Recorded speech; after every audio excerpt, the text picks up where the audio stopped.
नमस्कार, मेरा नाम है सुमित सिंह मेहता। हाजिर आपके सामने इलेक्ट्रोडायनेमिक्स से रिलेटेड एक और नया लेक्चर लेके। आज का हमारा है लेक्चर नंबर 58 और आज के इस लेक्चर का हमारा टॉपिक क्या रहने वाला है। हमारा टॉपिक है इलेक्ट्रिक डिस्प्लेसमेंट वेक्टर, या इसी में हम इसी को ऐसे ही बोल सकते हैं कि Gauss law in presence of dielectric. ठीक है, तो ये हम आज क्या करेंगे, डिस्कस करेंगे। देखो, जैसे कि आप सब लोग जानते हैं, हमने पिछले लेक्चर में क्या डिस्कस किया था, हमने बाउंड चार्ज का हम डिस्कस किया था और हमने पाया था कि बाउंड चार्ज दो टाइप का हो सकता है, एक सरफेस बाउंड चार्ज और दूसरा क्या हो सकता है हमारे पास, वॉल्यूम बाउंड चार्ज। और हमने पिछले लेक्चर में बाउंड चार्ज की वजह से किसी एक पर्टिकुलर पॉइंट पर क्या किया था, इलेक्ट्रिक फील्ड फाइंड किया था। ठीक है, एक क्वेश्चन भी किया था हमने, वहां पर किसी एक वहां पर क्या था, एक पोलराइज ऑब्जेक्ट था और हमने फिर पोलराइज ऑब्जेक्ट के लिए क्या निकाला, बाउंड चार्ज निकाला और फिर उस बाउंड चार्ज की वजह से किसी एक पर्टिकुलर पॉइंट पर हमने क्या फाइंड किया था, इलेक्ट्रिक फील्ड फाइंड किया था।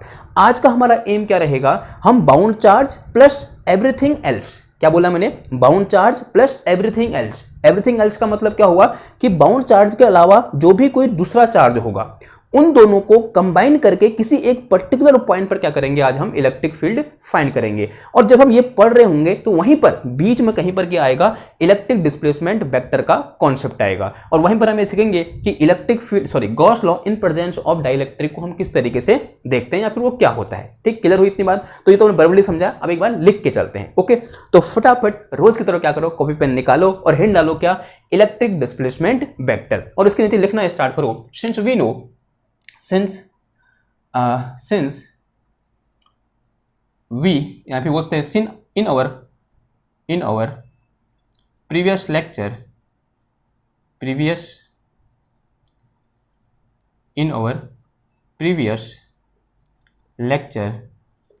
we see या फिर we discussed, ऐसे लिखो, we discussed about electric field, we discussed about electric field due to bound charge, और बाउंड चार्ज हमारे पास दो टाइप का था। कौन कौन सा था? पहला था हमारे पास क्या, सरफेस बाउंड चार्ज। कौन सा था? सरफेस बाउंड चार्ज था। और दूसरा कौन सा था हमारे पास, वॉल्यूम बाउंड चार्ज। था या नहीं था? आंसर है था, volume bound charge.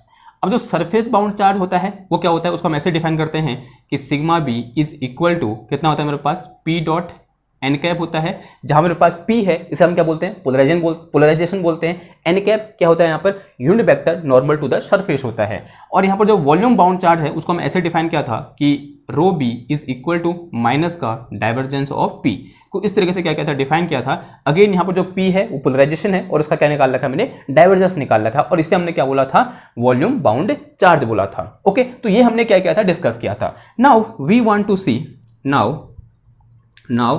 Today we want to know, ऐसे लिखो, we want to know electric field due to bound charge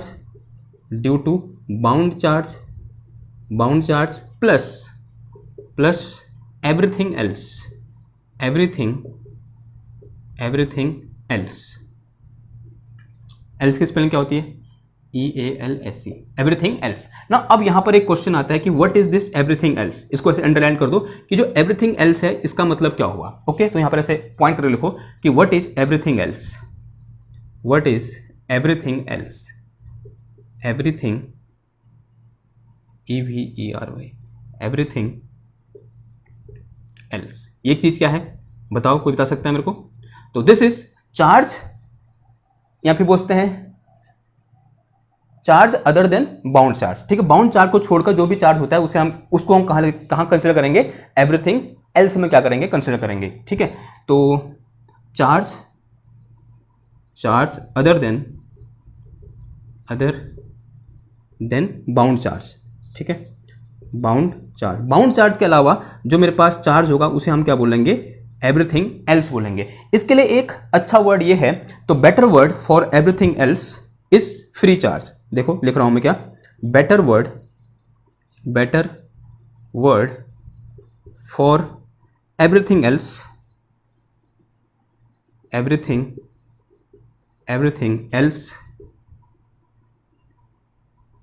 else is free charge. क्या है उसके लिए? Free charge. ठीक है, एक नया वर्ड देते हैं हम यहाँ पर, क्या है, एक नया वर्ड लाते हैं, that is free charge. Now अगर मैं फ्री चार्ज को डिफाइन करना चाहूंगा तो कैसे डिफाइन करूंगा? Free charge. तो फ्री चार्ज क्या हो जाएगा? Charge which is not a result of polarisation. जो यहाँ पे बाउंड चार्ज है, जो बाउंड चार्ज होता है किसका रिजल्ट होता है एक्चुअल में? Bound charge is result of polarisation, but the free charge is the charge which is not result of polarisation. ठीक है, यहाँ पर लिख कर चलो। तो फ्री चार्ज क्या है? Free charge is a charge, free charge is a charge which is not result of polarisation, result of polarisation. और जो पोलराइजेशन के रिजल्ट से जो चार्ज निकल के आता है उसे हम क्या बोलते हैं? बाउंड चार्ज बोलते हैं। और उसके अलावा जो चार्ज होगा उसे हम फ्री चार्ज बोलेंगे। उसको डिफाइन कैसे कर देंगे हम? Free charge is a charge which is result of polarisation. एक आध पॉइंट और लिख लो फ्री चार्ज के बारे में। और अगर मैं यहां पर दिखाना चाहूँ फ्री चार्ज, पहले कुछ ऐसे देख लेते हैं कि फ्री चार्ज का मतलब क्या हुआ। कि अगर मैं मानो जैसे हमारे पास वायर होता है ना, हमारे घर में कॉपर का वायर लगा होता है, तो कॉपर के बाहर वायर के बाहर से क्या लगा होता है? रबर लगा होता है। जो रबर है वो क्या है? एक्चुअल में डाइलेक्ट्रिक है। और जो मेरे पास वायर है उसके अंदर किसका? कॉपर का, वो क्या है मेरे पास? उसमें जो चार्ज फ्लो कर रहा है वो कैसा चार्ज है? फ्री चार्ज है। तो कुछ ऐसी सिचुएशन है हमारे पास कि मेरे पास ये क्या है? एक वायर है यूं करके, और जिसमें क्या कर रहा है? कुछ चार्ज है।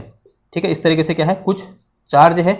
और इसके बाहर से क्या है? इस तरीके से एक ये कॉपर की कोटिंग है। ऐसा होता नहीं होता? कॉपर की नहीं, किसकी? प्लास्टिक की, रबर की क्या है? इस तरीके से कोटिंग है। और जो रबर है ये क्या होता है मेरा? डाइलेक्ट्रिक होता है, नहीं होता है? आंसर है हाँ जी, होता है।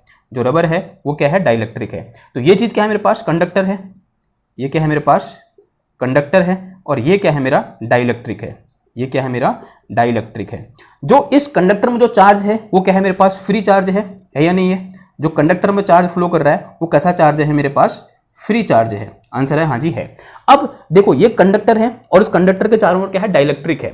मैं ये बोल सकता हूं कि जो मेरा डाइलेक्ट्रिक है वो कहां रखा हुआ है? इस कंडक्टर के इलेक्ट्रिक फील्ड में रखा हुआ है, बिकॉज इट इज वायर। और इस वायर के चारों ओर क्या होगा? कुछ ना कुछ इलेक्ट्रिक फील्ड होगा। और जिस इलेक्ट्रिक फील्ड में हमने क्या रखा है? इस डाइलेक्ट्रिक को रखा है। जैसे मैं इस डाइलेक्ट्रिक को इस वायर के इलेक्ट्रिक फील्ड में रखूंगा तो यहां पर क्या होगा? कुछ पोलराइजेशन होगा, बिकॉज क्या लगेगा इस पर? क्या होगा यहाँ पर? पोलराइजेशन होगा, नहीं होगा? आंसर है हाँ जी, होगा। और इस पोलराइजेशन की वजह से इस डाइलेक्ट्रिक में क्या है? कुछ चार्ज आएगा। और इस डाइलेक्ट्रिक में जो चार्ज आएगा उसे हम क्या बोलेंगे? बाउंड चार्ज बोलेंगे। तो यहाँ पर जो चार्ज होगा डाइलेक्ट्रिक में वो क्या होगा मेरे पास? बाउंड चार्ज होगा। ठीक है, और आज के इस लेक्चर में क्या करेंगे हम? इस फ्री चार्ज और इस बाउंड चार्ज दोनों की वजह से किसी एक पर्टिकुलर पॉइंट पर क्या करेंगे? इलेक्ट्रिक फील्ड फाइंड करेंगे। ठीक है, इतनी बात समझ में आ रही है? देखो एक दो एग्जांपल और लो। जैसे मैं अज्यूम करूं कि मेरे पास क्या यहाँ पर एक स्फेरिकल कंडक्टिंग स्फीयर है यूं करके, ओके, एक बॉल है यूं करके, और एक ऐसी है कंडक्टिंग है, एक ऐसी है कंडक्टिंग है, कंडक्टर है। तो इसमें चार्ज कैसा होगा? फ्री चार्ज होगा। और इसके बाहर से मैंने क्या लगा दिया? इसको एक कवर कर दिया, किसकी हेल्प से? एक डाइलेक्ट्रिक हेल्प से। ठीक है, ये क्या लगा दिया मैंने यहाँ पर? एक इस तरीके से डाइलेक्ट्रिक लगा दिया। ये क्या है मेरे पास? डाइलेक्ट्रिक है, डाइलेक्ट्रिक है। ओके, और ये चीज़ क्या है मेरे पास? कंडक्टर है। ठीक है, ये क्या है मेरे पास? कंडक्टर है। माना इसमें जो डेंसिटी है वो क्या है? रो है। इसकी जो चार्ज डेंसिटी है कितनी है? रो है। और हाँ, रो फ्री बोल दो इसको क्या बोल दो? रो फ्री बोल दो। और यहाँ पर भी इसकी जो चार्ज डेंसिटी हो जाएगी कितनी हो जाएगी? दिस इज लैम्डा फ्री, ऐसा बोल सकता हूँ मैं, लैम्डा फ्री। बिकॉज ये क्या है? वायर है, तो वायर में जो चार्ज डेंसिटी कौन सी होगी मेरे पास? लाइन चार्ज डेंसिटी होगी, दैट इज लैम्डा। और उसको मैंने क्या बोला है? फ्री बोला है, तो कितना आ जाएगा? लैम्डा फ्री आ जाएगा। अगर मेरे पास ये क्या है? एक सॉलिड स्फीयर है और कैसा है? ये कंडक्टर है, तो इसकी चार्ज डेंसिटी कितनी हो जाएगी मेरे पास? रो फ्री हो जाएगी। और अब देखो जो बाहर का डाइलेक्ट्रिक है वो एक्चुअल में इस कंडक्टर के इलेक्ट्रिक फील्ड में है। आंसर है हाँ जी, है। तो अगर ये इसके इलेक्ट्रिक फील्ड में है तो इसमें क्या होगा? पोलराइजेशन होगा। और पोलराइजेशन की वजह से इसमें क्या आएगा? कुछ बाउंड चार्ज आएगा। तो डाइलेक्ट्रिक में कैसा चार्ज आएगा? बाउंड चार्ज आएगा। क्या आएगा? बाउंड चार्ज आएगा। और यहां पर जो कंडक्टर में जो चार्ज आएगा वो क्या होगा मेरे पास? फ्री चार्ज होगा, फ्री चार्ज होगा। होगा नहीं होगा? आंसर है हाँ जी, होगा। देखो एक और एग्जांपल देख सकते हैं हम यहाँ पर, कुछ ऐसे देखें। अगर मेरे पास क्या हो? एक इनफाइनाइट प्लेन शीट हो। मैं पूछते हैं, एक प्लेन शीट है मेरे पास, इस तरीके से क्या है? एक प्लेन शीट है यूं करके, ओके, एक कंडक्टिंग प्लेन शीट है। और इसको मैंने क्या कर रखा है? पॉजिटिव चार्ज दे रखा है। यानी ये कैसा चार्ज है? फ्री चार्ज है। जो चार्ज मैंने इसको दिया है ये कैसा चार्ज है? फ्री चार्ज है। और मान लिया इसकी जो सरफेस चार्ज डेंसिटी है वो कितनी है मेरे पास? सिग्मा फ्री है। और मैंने क्या कर दिया? इसको इसके ऊपर और इसके नीचे भी इस तरीके से क्या लगा दिया? एक डाइलेक्ट्रिक लगा दिया। ठीक है, इस तरीके से क्या लगा दिया?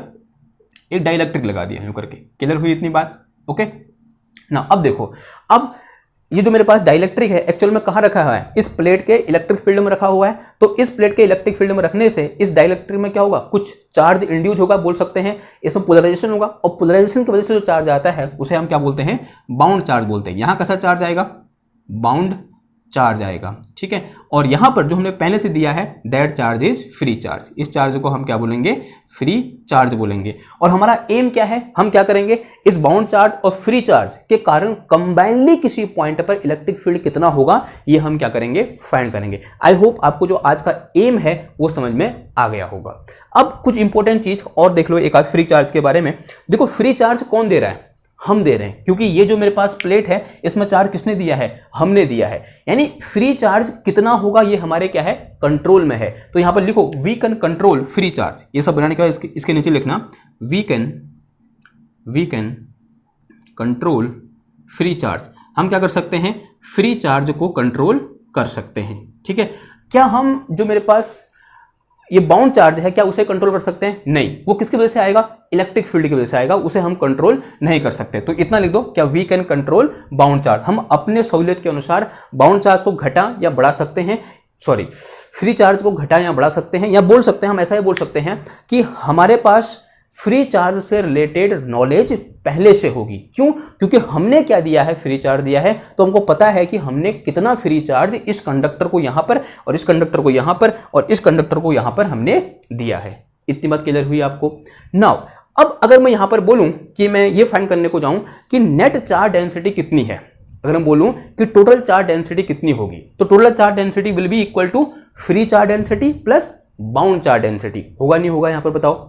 ओके, तो देखो, तो यहां अगर मैं ये निकालूं कि तो now total charge density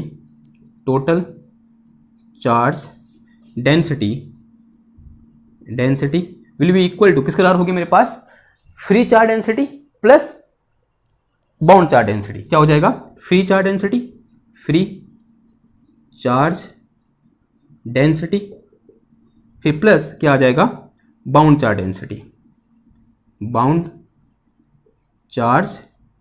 density. Okay, आया नहीं आया, ठीक है। अब देखो, अब माना लेटर से जो मेरे पास टोटल चार्ज डेंसिटी है वो कितनी है, रो है। देखो ये अलग पेज में लिखना है यूं करके, ये ऐसा चल रहा है काम। जो फ्री चार्ज डेंसिटी है कितनी है, रो है, सॉरी जो टोटल चार्ज डेंसिटी है कितनी है, रो है। और जो मेरे पास फ्री चार्ज डेंसिटी है कितनी है, रो फ्री है। और जो total charge bound charge density है वो कितनी है मेरे पास, रो बी है। ऐसा लिख सकता हूँ इसका set is some question number 1। इसको मैं ये लिख सकता हूँ, यहाँ मेरे पास जो रो है, रो मेरे पास क्या है, टोटल चार्ज डेंसिटी है, तो this is total charge density, and this rho free is free charge density. ये क्या है मेरे पास, फ्री चार्ज डेंसिटी। और जो मेरे पास यहाँ पर क्या है, रो बी है, ये क्या है मेरे पास, बाउंड चार्ज डेंसिटी। इसको हम क्या बोलेंगे, बाउंड चार्ज डेंसिटी बोल देंगे। क्लियर हुई इतनी बात आपको? ओके, अगर इतनी बात क्लियर हुई, now from Gauss law, from differential form of Gauss law, ठीक है। ये मिटाऊं, ये लिख लेना आपने, स्क्रीनशॉट ले लो या तो इसको लिख लो और इसके नीचे लिखो। फिर ये लिखने के बाद इसके नीचे लिखो now from differential form of Gauss law. क्या होता है, फटाफट लिख के दिखाओ, मैंने differential form of Gauss law लिख के दिखाओ, बिना पीछे देखे हुए। कौन कौन लिख के दिखाता है, देखते हैं, चलो ठीक है, बहुत आसान है। Now differential form of Gauss law, now from differential, या फिर ऐसे लिखो, since we know differential form of Gauss law, differential form of Gauss law क्या होता है, Gauss law is equal to divergence of electric field is equal to क्या होता है हमारे पास, rho divided by epsilon naught. और यहाँ पर रो कौन सा है, this rho, total charge density. और जो इलेक्ट्रिक फील्ड है वो कौन सा इलेक्ट्रिक फील्ड है, electric field due to bound charge plus electric field due to free charge. जो यहाँ पर ई है वो एक्चुअल में क्या है, हेयर जो रो है मेरे पास, रो क्या है मेरे पास, total bound charge, sorry total charge density है। कहने का मतलब दिस प्लस दिस, ओके। और जो मेरे पास इलेक्ट्रिक फील्ड है, सॉरी ई है, वो क्या है मेरे पास, electric field due to rho free and rho bound, दोनों की वजह से, यानी फ्री चार्ज डेंसिटी और बाउंड चार्ज डेंसिटी दोनों की वजह से जो इलेक्ट्रिक फील्ड है वो क्या है मेरे पास, ई है, और यही ई क्या करना है मेरे को, फाइंड करना है। अब देखो इसको हम मॉडिफाई कर सकते हैं। नाउ इसको कुछ इक्वेशन नंबर 2 बोल दो। देखो इक्वेशन 2 को ऐसे लिख सकता हूं मैं, कैसे, इस एप्सिलॉन को इधर ले आओ तो कितना आ जाएगा, epsilon naught into divergence of electric field is equal to कितना आ जाएगा, रो आ जाएगा। इस रो की जगह मैं ये पुट कर सकता हूँ, rho free plus rho bound put कर सकता हूँ, आंसर आज ही पुट कर सकता हूँ। तो यहाँ से मेरे पास एप्सिलॉन नॉट और ये कितना आ गया, देखो this is gradient sorry divergence of E is equal to, या मेरे पास कितना, रो फ्री प्लस कितना आ जाएगा, रो बाउंड आ जाएगा।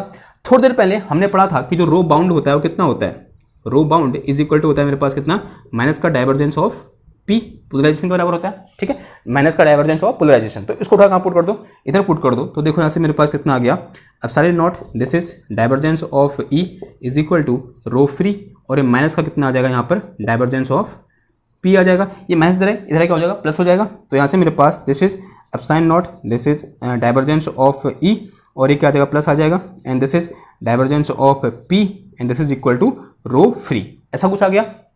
अब देखो इससे मैं क्या, दिस इज डिफरेंशिएशन, ये सिंपल डिफरेंशिएशन है, तो इस डिफरेंशिएशन को बाहर ले सकता हूँ मैं, यहाँ बोल सकते हैं सिंपल भाषा में डिफरेंशिएशन बोल सकते हैं, ओके। वैसे तो है क्या, ये डाइवर्जेंस है, तो डाइवर्जेंस को बाहर ले सकता हूँ मैं, तो ये कितना हो जाएगा, देखो ये कांस्टेंट है तो इसको मैं अंदर लिख सकता हूँ इसके साथ। तो this is E naught sorry epsilon naught into E, और प्लस कितना आ गया, ये पी आ गया, and this is equal to rho free. ये कितना, ये क्या हो गया मेरे पास, रो फ्री हो गया।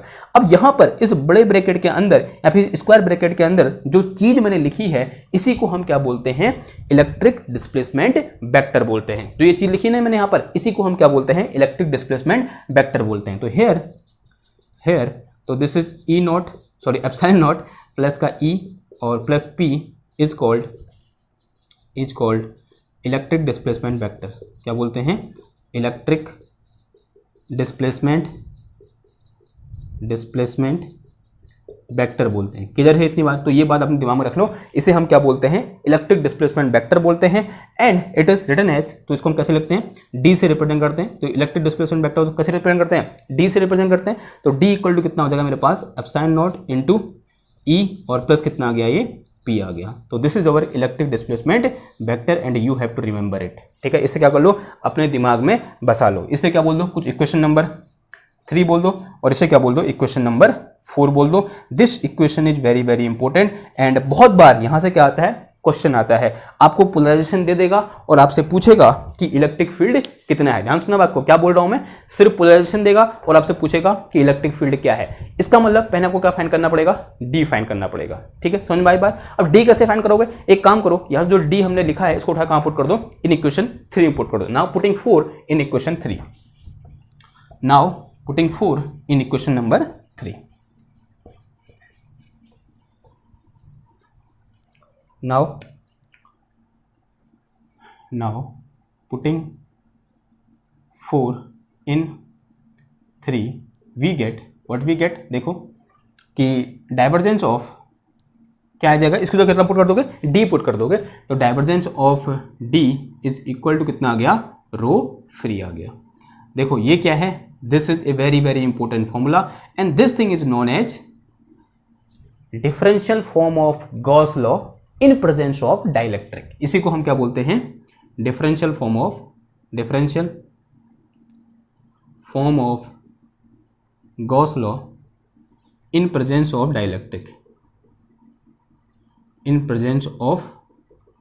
Dielectric, okay. ऐसा बोलते नहीं बोलते, ठीक है, मतलब बोलते हैं, मैं बता रहा हूं, ठीक है, आपसे नहीं पूछ रहा हूं, ऐसा बोलते हैं इसको, ठीक है। This is the differential form of Gauss law in presence of dielectric. Now हमको इंटीग्रल फॉर्म भी चाहिए, तो integral form of Gauss law कैसे निकालेंगे, एक काम करो, इसे कुछ इक्वेशन नंबर 5 दे दो, और नाउ टेकिंग या फिर integrate equation, integrating both side in 5 over a volume v।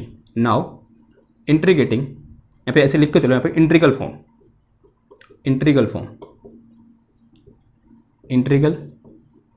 Form और इसके नीचे लिखो integrating equation 5 both side over a volume v, ठीक है। कोई भी वॉल्यूम में क्या कर दो, इसको इंटीग्रेट कर दो, ठीक है। तो वॉल्यूम दिया होगा ना हमको, कोई ना कोई चार्ज कॉन्फ़िगरेशन दिया होगा और उस चार्ज कॉन्फ़िगरेशन कुछ ना कुछ वॉल्यूम होगा, तो उसके लिए मैंने क्या कर दिया, इसको इंटीग्रेट कर दिया। तो कितना आ गया ये integration over a volume v and this is divergence of d, और यहाँ कितना आ जाएगा d tau and this is equal to again this is rho free, ध्यान सुनना ये क्या है रो फ्री, हाँ, और इनटू कितना आ जाएगा ये d टाउ आ जाएगा। ठीक है, क्लियर इतनी बात। ओके, अब देखो नाउ इसको थोड़ा सा इसको ऐसे रहने दो। तो दिस इज ये कितना आ गया over a volume v divergence of d और इनटू कितना आया d tau, this is equal to ये चीज़ क्या हो जाएगा, दिस इज चार्ज डेंसिटी। कौन सी charge density, free charge density, और ये क्या है मेरे पास d टाउ है और उसको क्या कर रखा है इंटीग्रेशन कर रखा है। तो this thing is equal to total free charge. तो ये क्या है मेरे पास q free enclosed, q free, और वो भी कैसा इनक्लोज, किसके अंदर इनक्लोज, किसी एक गॉसियन सरफेस के अंदर इनक्लोज। ठीक है, enclose inside a Gaussian surface, enclosed. ठीक, जैसे वहां क्या होता था, यहां पर क्या आता था क्यू इनक्लोज आता था ना, और यहां क्या आ जाएगा यहाँ पर क्यू फ्री इनक्लोज, किसके अंदर इनक्लोज, गॉसियन सरफेस के अंदर इनक्लोज, जो हम गॉसियन सरफेस क्या करेंगे ड्रॉ करेंगे। ओके, तो अब देखो इस थोड़ा थोड़ा और मॉडिफाई कर सकते हैं हम यहाँ पर। देखो इसे क्या लिखता हूं मैं, इसको कैसे चेंज, सरफेस इंटीग्रल में चेंज करना है, क्योंकि हम गॉसियन सरफेस की बात कर रहे हैं ना। तो क्या लगा दो यहाँ पर, डाइवर्जेंस थ्योरम लगा दो। सो सिंस वी नो, कुछ ऐसा होता है डाइवर्जेंस थ्योरम कि divergence of any vector function a into D tau, this is equal to close integration over a surface s and this is a dot N cap into D S, ऐसा कुछ होता है। तो this is our divergence theorem, ये क्या है हमारी divergence theorem है। तो इसको कहाँ लगा दो, इधर अप्लाई कर दो। तो यहाँ से मेरे पास कितना निकल के आ जाएगा, this is close integration and this will be D dot N cap into कितना आ गया डी एस आया, and this is equal to Q free enclosed, क्या आ गया ये क्यू फ्री इनक्लोज्ड। ठीक है, तो this is charge enclose inside this surface, ये क्या है मेरे पास charge enclose inside this surface है, जिस सरफेस के ऊपर क्या कर रखा है हमने ये इंटीग्रेशन कर रखा है, और इस सरफेस के अंदर जितना चार्ज इनक्लोज है वो चार्ज हमने क्या कर रखा है यहाँ पर रखा है, और वो भी कौन सा चार्ज, हमेशा ध्यान रखना है फ्री चार्ज की बात हो रही है। And this is very very important formula, ये क्या है मेरे पास बहुत ज्यादा इंपॉर्टेंट फॉर्मूला है, और ये भी क्या है बहुत ज्यादा इंपॉर्टेंट फॉर्मूला है, क्योंकि ये फॉर्मूला हमको क्या कैलकुलेट करने में मदद करेंगे, डी कैलकुलेट करने में मदद करेंगे। और यहाँ से डी निकल जाएगा तो उस डी को यहाँ पुट कर दोगे, कहाँ पर इधर पुट कर दोगे, अगर यहाँ डी पुट कर दिया तो यहाँ से क्या निकल जाएगा हमारा इलेक्ट्रिक फील्ड निकल जाएगा। तो यहाँ से हम क्या निकाल सकते हैं, electric field due to free charge plus bound charge, दोनों को से किसी एक पर्टिकुलर पॉइंट पर क्या निकाल सकते हैं हम, इलेक्ट्रिक फील्ड फाइंड कर सकते हैं। क्लियर है इतनी बात आपको। नाउ अब यहाँ पर एक या दो इंपोर्टेंट क्वेश्चन आपके दिमाग में उठ सकते हैं।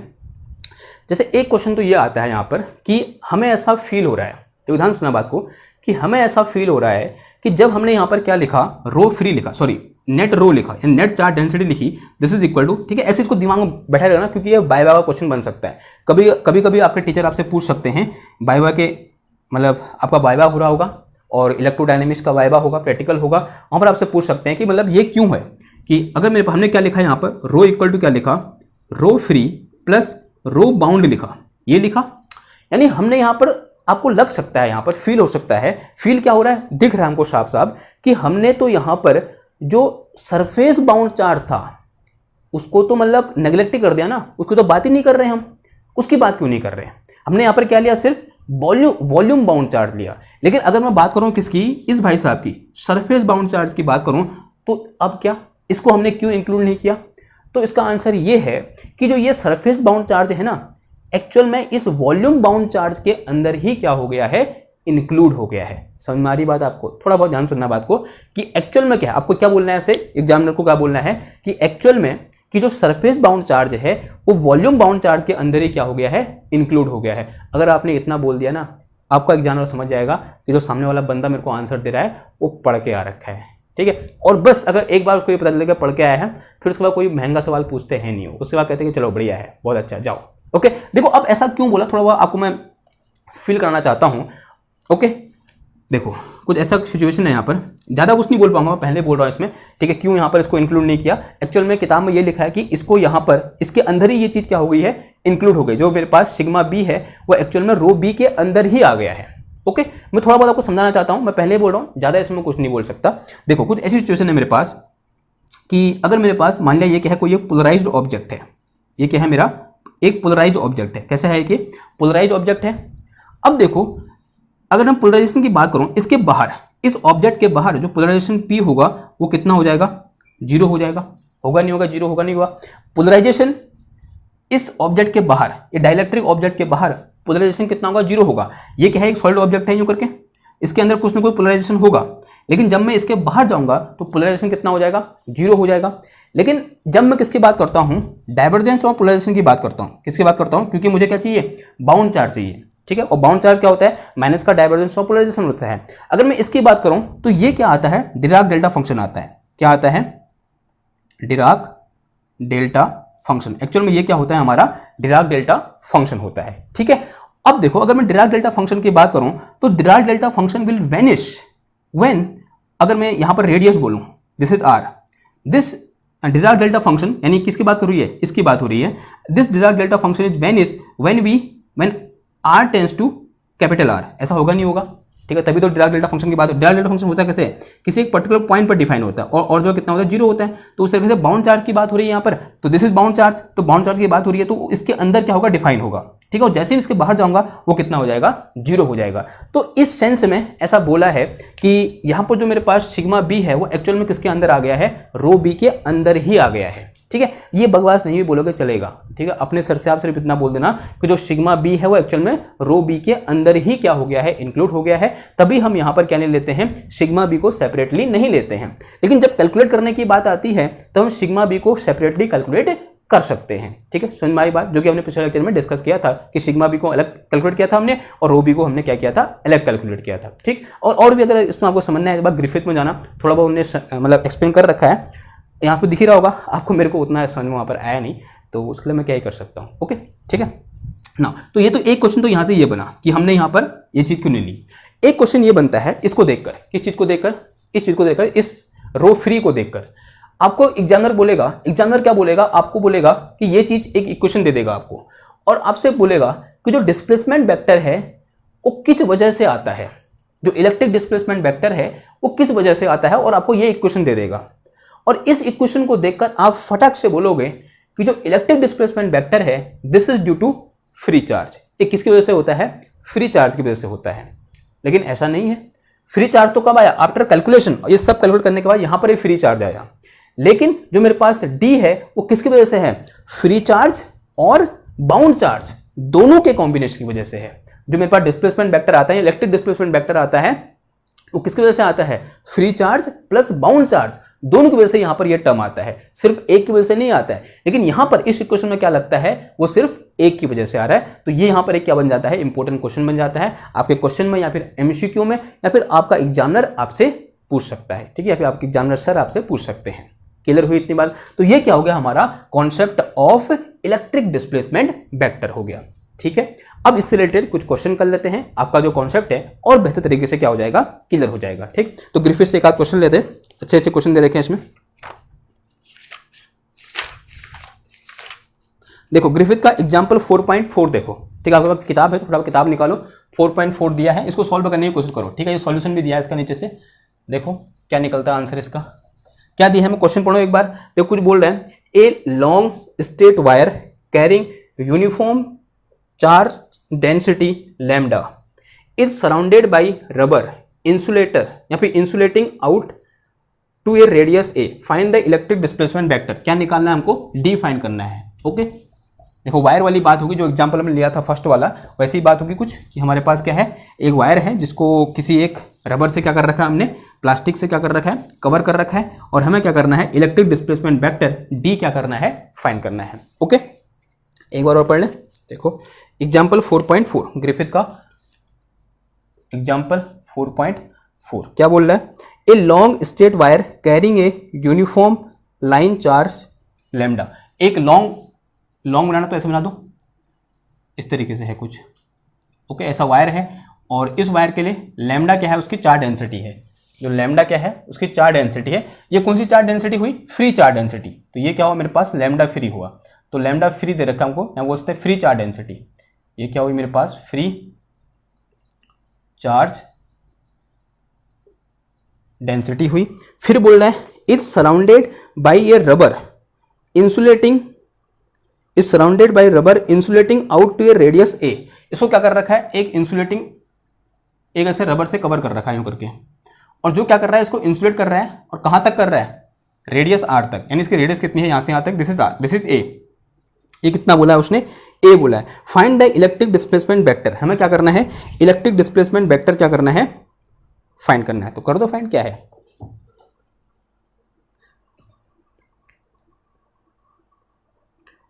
ओके देखो इलेक्ट्रिक डिस्प्लेसमेंट वेक्टर कहाँ होगा, इलेक्ट्रिक डिस्प्लेसमेंट वेक्टर पहले तो ये बताओ, जहां पर फ्री चार्ज और बाउंड चार्ज दोनों का इफेक्ट हमको देखने को मिलेगा वहां तो होगा ना। और इसका मतलब कहाँ होगा, इस डाइलेक्ट्रिक के अंदर, यानी यहां कहीं पर हमको क्या करना है, इलेक्ट्रिक डिस्प्लेसमेंट वेक्टर फाइंड करना है इसके अंदर। ठीक है, समझ में आई बात, तो क्या कर दो, फाइंड कर दो फिर इसके अंदर इलेक्ट्रिक डिस्प्लेसमेंट वेक्टर कितना हो जाएगा। तो कैसे फाइंड करोगे, since we know close integration D dot N cap into D S, this is equal to क्या होता है मेरे पास, क्यू फ्री इनक्लोज, यही तो होता है, क्यू फ्री इनक्लोज, ऐसा होता है ना। तो उसके लिए क्या करें, अगर मैं बात करूं कहां पर, for R less than capital A, R यहाँ पे एस लिख दो, सिलेंडर कोऑर्डिनेट सिस्टम में बात करेंगे, कहां पर देखते हैं, आर लेस देन ए पर देखते हैं, यानी इसके अंदर देखते हैं। ओके, तो इसके अंदर क्या करना पड़ेगा मेरे को, यहां से एस डिस्टेंस पर, देखो जैसे हम इलेक्ट्रिक फील्ड निकालते थे ना, वैसे क्या निकाल दो, डी भी निकाल दो, सेम गॉस लॉ लगाना है। ठीक, because this is the Gauss law in presence of dielectric. Okay, तो यहां से एस डिस्टेंस पे मैंने क्या खींच दिया, एक सिलेंडर का गॉसियन सरफेस खींच दिया यूं करके।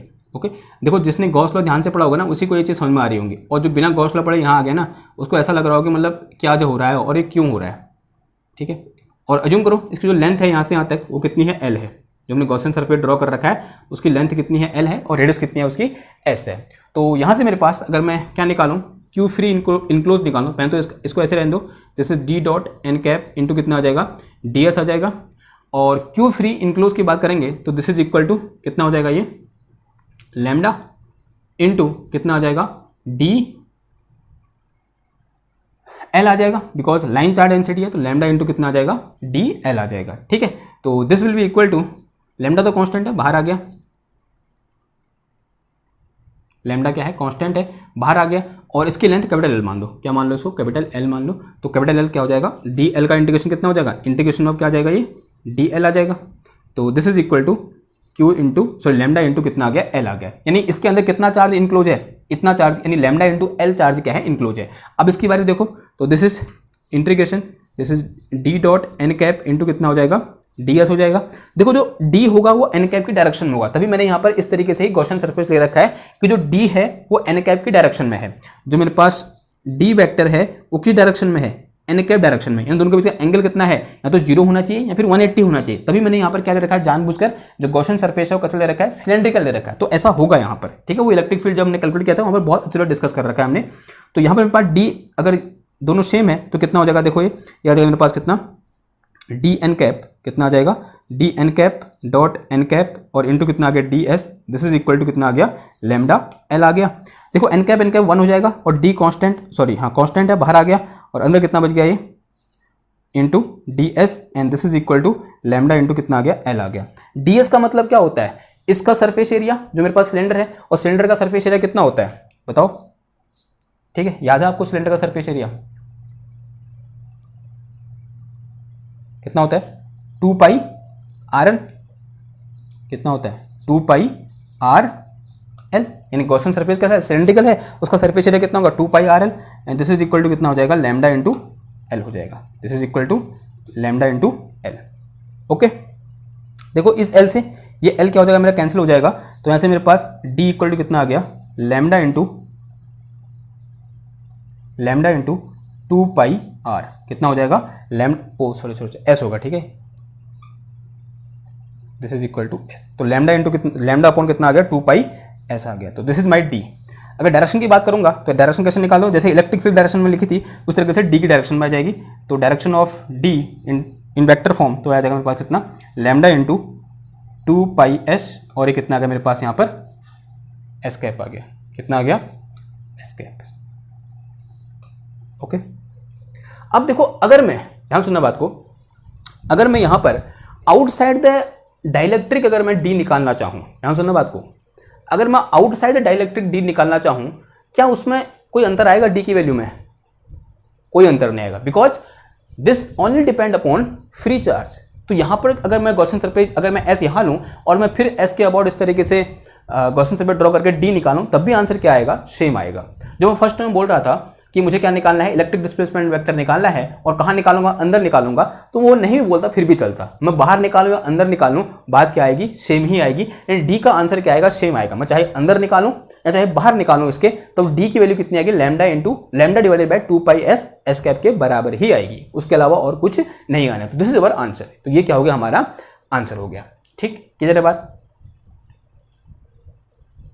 ओके ना, अब यहां पर एक चीज और देख सकते हैं हम, अगर मैं ये बोलूं इसके लिए, किसके लिए, दूसरा क्या हो जाएगा, फॉर एस ग्रेटर देन ए के लिए भी जो डी इक्वल टू आएगा वो कितना आएगा, this is equal to again lambda upon 2 pi S into S cap ही निकल के आएगा। ओके, बाहर निकालो अंदर निकालो, उससे कोई फर्क पड़ने वाला नहीं है। क्यों, क्योंकि this only depend upon free charge. किस पर डिपेंड कर रहा है, सिर्फ और सिर्फ फ्री चार्ज पर डिपेंड कर रहा है। अब देखो, अगर मैं यहां पर फॉर दिस अगर मैं ई निकालना चाहूं, क्या निकालना चाहूं, इलेक्ट्रिक फील्ड फाइंड करना चाहूं, कहां पर, व्हेन एस ग्रेटर देन ए के लिए, एस ग्रेटर देन ए के लिए क्या निकालना चाह रहा हूं मैं, इलेक्ट्रिक फील्ड निकालना चाह रहा हूं। तो कैसे निकाल दूंगा, देखो हमने एक फॉर्मूला पढ़ा है, क्या, D vector is equal to epsilon naught into E vector, फिर प्लस कितना आ गया यहां पर, पी वेक्टर आ गया। देखो यहां से भी समझ सकते हैं हम, जो डी और ई की डायरेक्शन होगी वो क्या होगी, सेम होगी, ऐसा बोल सकते हैं यहां से मैं।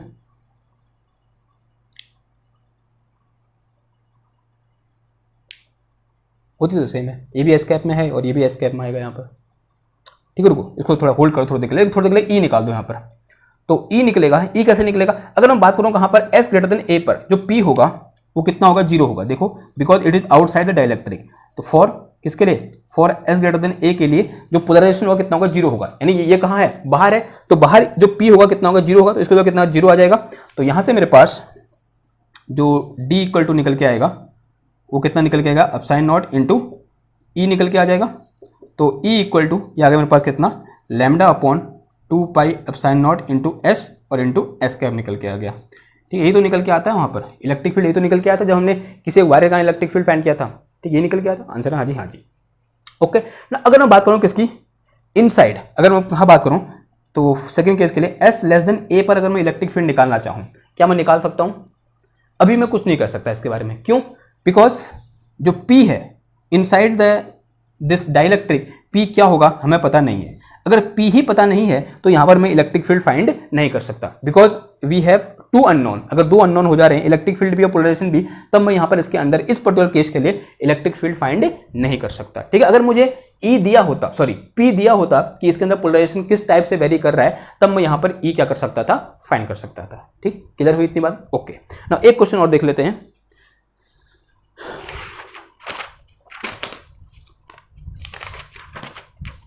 इसका आंसर चेक कर लें एक बार, लैम्डा अपॉन 2 पाई एस और डायरेक्शन क्या होगी इसकी, एस कैप होगी। ठीक है, समझ में आई इतनी बात। ओके, देखो इसने भी ये बोला है, inside the rubber the electric field can't be determined, जो रबर के अंदर है वो electric field can't be determined since we do not know P, क्योंकि हम इसके अंदर जो पी की वैल्यू क्या होगी उसके बारे में हमें कुछ भी पता नहीं है। ठीक, क्लियर है इतनी बात। अब बात करते हैं नेक्स्ट क्वेश्चन की। इसी में प्रॉब्लम नंबर क्या दे रखा है उसने, 4.15 दे रखा है, प्रॉब्लम नंबर 4.15। तो प्रॉब्लम 4.15 देखो क्या बोल रहा है, ध्यान सुनना बात को। A thick spherical shell, inner radius A and outer radius B. एक मेरे पास इस तरीके से थिक स्फेरिकल शेल है यूं करके, जिसकी इनर रेडियस ए है और आउटर रेडियस कितनी है, बी है। तो this one is inner radius A and this one is outer radius B, ऐसा कुछ है। और फिर बोल रहा है is made up of dielectric material with in a frozen in polarisation. देखो इसके अंदर क्या है, एक डाइलेक्ट्रिक मटेरियल है, ये क्या है मेरे पास, दिस इज डाइलेक्ट्रिक मटेरियल, और इसमें क्या है, फ्रोजन इन पोलराइजेशन। एक वर्ड आया यहां पर क्या, फ्रोजन इन पोलराइजेशन। क्या आया, फ्रोजन, फ्रोजन इन पोलराइजेशन। इसका मतलब क्या हुआ, देखो सिंस वी नो, जब भी हम किसी एक डाइलेक्ट्रिक मटेरियल को इलेक्ट्रिक फील्ड की प्रेजेंस में रखते हैं तब इलेक्ट्रिक फील्ड के अंदर टाइनी डायपोल मिलते हैं, बनते हैं, और सारे के सारे tiny dipole in the direction of electric field क्या हो जाते हैं, अलाइन हो जाते हैं। लेकिन जैसे हम इलेक्ट्रिक फील्ड को हटाएंगे तो सारे के सारे डायपोल क्या आ जाएंगे, अपनी इनिशियल सिचुएशन में आ जाएंगे, या बोल सकते हैं जो डायपोल बने थे वो क्या हो जाएंगे, फिर से गायब हो जाएंगे। लेकिन फ्रोजन इन का मतलब क्या हुआ कि एक बार हमने इलेक्ट्रिक फील्ड लगाया, डायपोल बन गए और सारे के सारे डायपोल इलेक्ट्रिक फील्ड की डायरेक्शन में पोलराइज हो गए, या बोलते हैं अलाइन हो गए, और हमने अब इलेक्ट्रिक फील्ड हटा दिया। लेकिन इलेक्ट्रिक फील्ड हटाने के बाद भी वहां पर डायपोल उसी डायरेक्शन में क्या रहे, अलाइन रहे। इसका मतलब वहां पर डायपोल क्या हो गए, फ्रोजन हो गए, यानी उसका कुछ ना कुछ डायपोल मूवमेंट क्या है, फ्रोजन हो गया है, यानी जम गया है डायपोल मूवमेंट। अब दोबारा से जीरो नहीं हुआ, ठीक है, इलेक्ट्रिक फील्ड लगाने से पहले जीरो था, इलेक्ट्रिक फील्ड लगाते ही नॉन जीरो हुआ, लेकिन अब क्या है, हमने इलेक्ट्रिक फील्ड हटा दिया है, उसने जीरो हो जाना चाहिए था लेकिन वो जीरो नहीं हुआ, वो क्या रहा, नॉन जीरो रहा, इसका मतलब वो क्या हो गया, फ्रोजन हो गया। तो इस टाइप के पोलराइजेशन को क्या बोलते हैं, फ्रोजन पोलराइजेशन बोलते हैं। यानी ये कैसा एक डाइलेक्ट्रिक है, पोलराइज्ड डाइलेक्ट्रिक है, और उसका पोलराइजेशन दे रखा है वो कितना, पी दे रखा है, जो पी वेक्टर है वो दे रखा है कैसे, के अपॉन आर कैप, कैसे दे रखा है, K upon R into R cap, ऐसा कुछ दे रखा है, where K is constant and R is the distance from the centre, K क्या है, कॉन्स्टेंट है, और R क्या है, डिस्टेंस फ्रॉम द सेंटर है। There is no free charge, एक इंपॉर्टेंट चीज क्या है, there is no free charge, यानी जो Q फ्री है वो कितना है मेरे पास, जीरो है। There is no free charge in the problem, find the electric field in all three region. All three region का मतलब यहां पर, यहां पर, यहां पर, तीन रीजन है मेरे पास। तो तीन रीजन कौन कौन से हैं, तो पहला रीजन तो कौन सा है कि R लेस देन A, दूसरा कौन सा है मेरे पास, R is greater than A but less than B, और तीसरा रीजन कौन सा है मेरे पास कि R is greater than B। तो तीन रीजन है, उन तीन रीजन में क्या करना है, इलेक्ट्रिक फील्ड फाइंड करना है बाय टू डिफरेंट मेथड। अब दो डिफरेंट मेथड कौन कौन सी बोल रखी है उसने, पहली मेथड है, देखो पहली मेथड बोल रखी है, locate all the bound charge. क्या करो, इस all the bound charge find करो। देखो बाउंड चार्ज कैसे फाइंड करोगे, since sigma B is equal to कितना होता है मेरे पास, P डॉट, अगर पहली मेथड की बात करें तो पहली मेथड वो क्या बोल रहा है, पहले क्या करो, सिग्मा B निकालो, कैसे, P डॉट एन कैप से, फिर क्या निकालो, रो बी निकालो, कैसे, माइनस का डाइवर्जेंस ऑफ P से, ठीक है, and use Gauss law to calculate the field in procedure. फिर क्या करो, गॉस लॉ का यूज करो और इन दो बाउंड चार्ज की वजह से इलेक्ट्रिक फील्ड फाइंड करो डिफरेंट रीजन में। एक तरीका तो ये है। अब दूसरा तरीका क्या बोल रखा है उसने, दूसरा तरीका देखो, ये बोल रहा है यूज इक्वेशन, सॉरी हाँ, यूज और जो हमने अभी तक पढ़ा उसका यूज करो बोल रहा है, यानी use the displacement vector, displacement vector का यूज करो, या बोलते हैं इलेक्ट्रिक डिस्प्लेसमेंट वेक्टर का यूज करो, एंड देन गेट ई, तब क्या करो, ई फाइंड करो, this method will be faster. जो दूसरी वाली मेथड होगी वो क्या होगी, हमारी फास्टर होगी। तो मैं कौन सी वाले से करूंगा, दूसरी वाले से, क्योंकि मैं थोड़ा क्या हूं, आलसी हूं, और फर्स्ट मेथड आपके लिए क्या होगी, होमवर्क होगी। देखो एक मेथड तो ये है, ये वाली, अब क्या करो, सिग्मा भी निकालो, रो भी निकालो, डिफरेंट रीजन में, या फिर जितने भी यहाँ पर पोर्शन है, पहले यहाँ निकलेगा सिग्मा भी, फिर यहाँ निकलेगा, और इसके अंदर क्या निकलेगा, रो भी निकलेगा, और फिर गॉस लॉ लगाओ, और गॉस लॉ लगाने के बाद क्या करो, इलेक्ट्रिक फील्ड फाइंड करो। ठीक है, एक तरीका तो ये है। आपने एक ऐसा क्वेश्चन हमें पिछले लेक्चर में क्या कर रखा है, डिस्कस कर रखा है। लेकिन दूसरा वाला मेथड है वो किससे रिलेटेड है, जो अभी तक हमने पढ़ा हुआ है। क्या करो, पहले डी फाइंड करो, पहले क्या फाइंड करो, डी फाइंड करो, फिर डी फाइंड करने के बाद क्या फाइंड करो, ई फाइंड करो। ठीक है, और ये मेथड क्या होगी, इससे क्या होगी, फास्ट होगी। तो फास्ट है तो कौन सा वाला करते हैं, सेकंड वाला करते हैं। तो पहले क्या निकालते हैं, डी निकाल देते हैं। ठीक है, तो डी कैसे निकलेगा बताओ, तो सिंस डी निकालने के लिए क्या करेंगे, तो फाइंड डी, तो सबसे पहले क्या करेंगे हम, फाइंड डी। तो डी फाइंड के लिए from the integral form of Gauss law in presence of dielectric, वो क्या होता है मेरे पास, कुछ ऐसा होता है, क्यू फ्री इनक्लोज। और क्वेश्चन ने सीधे सीधे बोला है कि क्यू फ्री कितना है मेरे पास, जीरो है। अगर Q free equal to zero है, इसका मतलब जो डी इक्वल टू हो जाएगा, कितना हो जाएगा, जीरो हो जाएगा। डी कितना है मेरा, जीरो है।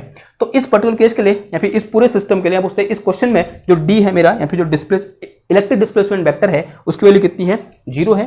अगर ये चीज जीरो है तो अब क्या निकाल दोगे, लगा दो फॉर्मूला डी वाला। डी का फॉर्मूला क्या होता, epsilon not E plus vector P. तो जो मेरे पास यहाँ d इक्वल टू था वो क्या था मेरे पास, epsilon naught into E plus P था। तो ये जीरो है, तो जीरो इक्वल टू कितना आ गया, epsilon naught into E plus P आ गया। तो यहाँ से मेरे पास e इक्वल टू कितना आ गया, माइनस का p डिवाइड में कितना आ गया, एप्सिलॉन नॉट आ गया। ओके, नाउ सबसे पहले किसकी बात करते हैं, when r is less than a। r less than a, इसके अंदर क्या है, कुछ नहीं है, इसके अंदर फ्री स्पेस बोल दूं मैं। ठीक है, सपोज में फ्री स्पेस है, यानी यहाँ पर डाइलेक्ट्रिक नहीं है। जहां डाइलेक्ट्रिक नहीं है वहां पोलराइजेशन भी जीरो होगा। तो इस रीजन के लिए जो मेरे पास p वेक्टर होगा वो कितना होगा, जीरो होगा। अगर यहाँ p इक्वल टू जीरो है तो इलेक्ट्रिक फील्ड भी कितना हो जाएगा, जीरो हो जाएगा। ओके, तो इस दिन में इलेक्ट्रिक फील्ड कितना होगा, जीरो होगा। अगर मैं दूसरी बात करूँ, किसकी बात करूँ, when r is in between a and b, तो यहाँ पर पोलराइजेशन कितना है, जो दिया है हमको, कितना की मैंने देखो, this is k upon r, और ये कितना है, r कैप है। तो इसकी वैल्यू उठाकर यहाँ पुट कर दो, तो यहाँ पर electric field E equal to कितना आ गया, माइनस का k upon r epsilon naught, और इनटू कितना आ गया, r कैप आ गया। ये क्या हो जाएगा, हमारा आंसर हो जाएगा। This is electric field inside, यहाँ बोलते हैं इस रीजन में a और b के बीच में जो इलेक्ट्रिक फील्ड है वो कितना है मेरे पास, इतना है। और थर्ड क्या हो जाएगा मेरे पास, थर्ड हो जाएगा कुछ ऐसा, कैसा, हाँ, बाहर आउटसाइड दे, आउटसाइड, यानी आर ग्रेटर देन बी के लिए देखो again R greater than B के लिए जो पोलराइजेशन होगा कितना होगा, 0 होगा, बिकॉज कि यहाँ की बात हो रही है, यहाँ तो डाइलेक्ट्रिक है ही नहीं, तो यहाँ डाइलेक्ट्रिक नहीं है तो पोलराइजेशन कितना होगा, 0 होगा वहाँ पर, तो पोलराइजेशन 0 है तो इसका मतलब ई भी कितना हो जाएगा मेरा 0 हो जाएगा। ओके, तो यहाँ पर इस रीजन में इलेक्ट्रिक फील्ड 0, यहाँ इलेक्ट्रिक फील्ड 0 और यहाँ इलेक्ट्रिक फील्ड की जो वैल्यू है और वो वैल्यू कितनी है, इतनी है। ठीक, क्लियर है इतनी बात। तो ये क्या था, एक यहाँ पर हमारे पास इंपॉर्टेंट क्वेश्चन था। और आप सेम चीज जब पहले वाले मेथड से करोगे, मेथड ए से करोगे, तब भी हमारा आंसर क्या आएगा, सेम आएगा। ठीक, तो यहाँ पर क्या निकालोगे, पहले ये सिग्मा बी निकालोगे। देखो सिग्मा बी की दो वैल्यू निकलेंगी यहाँ पर, कौन कौन सी, एक कहाँ निकलेगी इनर सरफेस में और एक कहाँ निकलेगी आउटर सरफेस में। ठीक, क्योंकि यहाँ पर दो सरफेस है, एक इनर है और एक क्या है, आउटर है। और फिर क्या निकाल दोगे यहाँ पर, रो भी निकाल दोगे, तो रो भी तो कहाँ निकलेगा, इधर निकलेगा। उसके लिए क्या करना पड़ेगा आपको, इसका डाइवर्जेंस सॉल्व करना पड़ेगा। ठीक, किधर बात, फिर गॉस लॉ लगा के क्या कर देना, वहां पर इलेक्ट्रिक फील्ड फाइंड कर देना इन डिफरेंट रीजन। ठीक, इस टाइप के क्वेश्चन हमने किए हुए हैं। ओके, तो आज के लिए बस इतना ही, मिलते हैं आपसे नेक्स्ट क्लास में एक और नई टॉपिक के साथ। और नई टॉपिक क्या होगा, जो बहुत इंपॉर्टेंट टॉपिक है, और उस टॉपिक का नाम क्या है, boundary condition of electric field बोल सकते हैं, या फिर boundary condition of electric displacement vector बोल सकते हैं। ठीक है, जो क्या है बहुत इंपॉर्टेंट है। और यहां से क्वेश्चन जो बनेगा ना, आज से 3 लेक्चर बाद बनेगा। और वो क्वेश्चन कहाँ राइज होगा, जब हम क्या पढ़ रहे होंगे, इंटरफेस पढ़ रहे होंगे। ठीक है, क्या पढ़ रहे होंगे, इंटरफेस। ठीक, इंटरफेस का मतलब क्या होगा, कुछ ऐसी सिचुएशन दी होगी आपको, यहाँ पर एक बाउंड्री दी होगी, उसके ऊपर कोई दूसरा मीडियम होगा, इसके आंसर कोई दूसरा मीडियम होगा, और इलेक्ट्रिक फील्ड की यहाँ पर वैल्यू कुछ होगी और कुछ वैल्यू इलेक्ट्रिक फील्ड की यहाँ होगी। तब आपको क्या करना होगा, यहाँ इलेक्ट्रिक फील्ड दिया होगा, यहाँ E1 दिया होगा, तो E2 क्या करना होगा, फाइंड करना होगा। तो इस टाइप की प्रॉब्लम सॉल्व करने के लिए जो यहाँ पर बाउंड्री कंडीशन आप पढ़ेंगे, कुछ बाउंड्री कंडीशन तो पहले पढ़ी हुई हमने, इलेक्ट्रिक फील्ड की बाउंड्री कंडीशन, यहाँ पे इलेक्ट्रोस्टैटिक फील्ड की बाउंड्री कंडीशन हमने पढ़ी हुई है, वो याद रखनी है। ओके, एक बार पढ़ के आना उनको। और जो कल हम क्या पढ़ेंगे, हम जो डिस्प्लेसमेंट वेक्टर, यहाँ बोलते हैं इलेक्ट्रिक डिस्प्लेसमेंट वेक्टर की जो बाउंड्री कंडीशन होगी, उन्हें हम क्या करेंगे, कल डिस्कस करेंगे। ठीक है, और उसके बाद आएगा हमारे पास क्या, लीनियर पोलराइजेशन। ठीक है, जो क्या है बहुत इंपॉर्टेंट टॉपिक है। ओके, तो आज के लिए बस इतना ही, मिलते हैं आपसे नेक्स्ट क्लास में एक और नए टॉपिक के साथ। तब तक के लिए थैंक यू, धन्यवाद, बाय बाय।